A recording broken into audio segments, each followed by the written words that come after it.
Hi everyone, this is Teacher Christine, and welcome back to our sessions for English Interview for Stewardesses. Today, we will be doing some scenarios regarding passenger sickness, and also we will try to see if we can deal with passengers in general. So let's start, shall we? For our first scenario with passenger sickness, the question is, what would you offer to a passenger who has a digestion problem, or a sore throat, or a bad headache?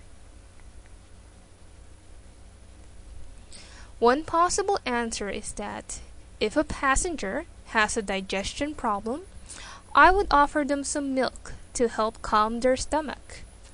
If a passenger has a sore throat, I would try to offer them a warm drink to help soothe their throat.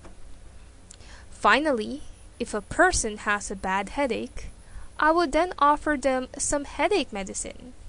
I have to keep all my passengers comfortable. Now, very sick people are not usually allowed to board the airplane. But there are some instances that passengers experience discomfort during flight, and they express it in a variety of ways. Sometimes it manifests into a stomach ache, digestion problem, a sore throat, or sometimes they develop a very bad headache. Now, the medicine cabinet is usually always stocked with emergency medication for such events.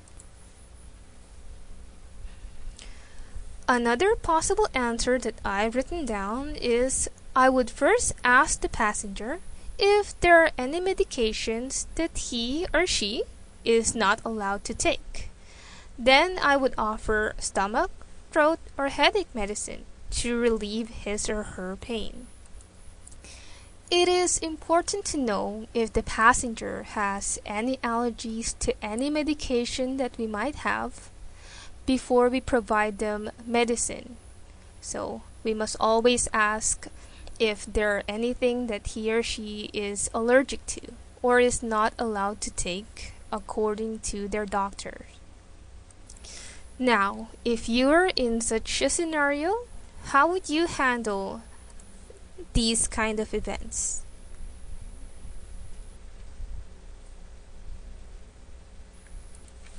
Alright, good. Now, let's tackle the next scenario. A passenger claims that his ears are plugged. What would you suggest? Sometimes, a sudden change of altitude when the plane lifts off causes our ears to feel some pressure, and it feels like our ears are plugged. So, what can help is that, the first answer is there are a couple of things that I would suggest to passengers whose ears are popping. From my personal experience, I would suggest swallowing deeply. If this did not work, I would suggest chewing gum. Though I'm not sure if gum is usually allowed in the airplane nowadays. Sometimes they are, sometimes they're not. But these two things have helped me in the past.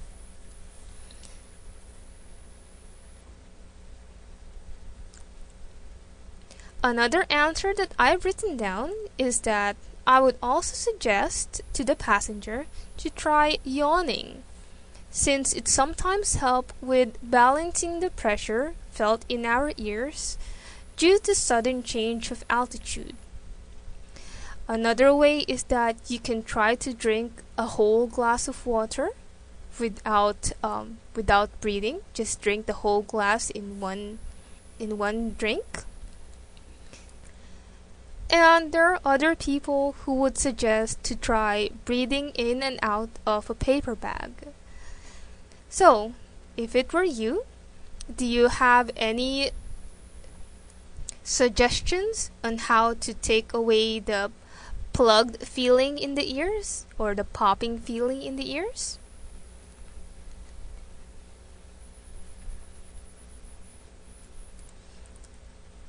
Okay, very good. Now, for our next scenario, what would you offer to a passenger who's just not feeling well or might have a fever? So, one possible answer is that I think providing medicine is one of the ways in which the cabin attendants can assist a passenger who is not feeling well. The cabin attendants should only provide it on the passenger's request. You should never force medication to a passenger. And of course, before giving medicine to a passenger, they should check whether he or she is allergic to that medicine or not. Also, medicine is not the only way to help a passenger who is not feeling well. Making passengers comfortable as possible, like providing a cold towel on his forehead, adjusting the ventilation, finding a place where the passenger can lie down. Also, if they want to have a blanket, like if they are feeling cold, you usually have a lot of blankets there. You should provide that. And these are only some of the things that cabin attendants can do to make the passengers feel comfortable during flight. Now, before we end this session, I'd like you to think of anything else that may arise, any problems that may arise, wherein you can help the customer feel as comfortable as possible. So, these situations might come out or come up during your interview. And so, make sure that you practice your answers well. And soon you'll be ready for your next interview. So, good luck, and I'll see you on our next session. Goodbye.